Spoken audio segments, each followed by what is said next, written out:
Kwingineko, serikali imetenga kiasi cha shilingi bilioni 4.7 kufadhili mradi wa uunganishaji wa umeme kupitia mpango wa umeme kwa wote katika ukanda wa Pwani. Akihutubia wananchi katika zahanati ya Kanyumbuni iliyoko eneo bunge ndogo la Rabai katika kaunti ya Kilifi, waziri wa nishati Opiyo Wandayi alieleza kuwa kati ya fedha hizo shilingi bilioni 1.9 zitatumika katika utekelezaji wa mradi huo katika kaunti ya Kilifi.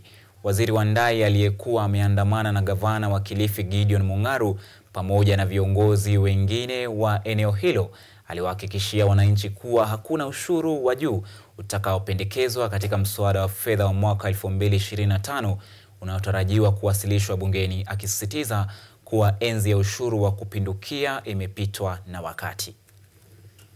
Naweka mazingira bora ya wawekezaji. Ya tatu, tunataka pia wawekezaji waweke uwekezaji wakifuata sheria, pia wakiangalia vijana wetu wapate kazi. Na japokuwa tumesema kuna wale wafanyaji kazi ambao watakuwa pengine wamehitimu kwa kazi fulani fulani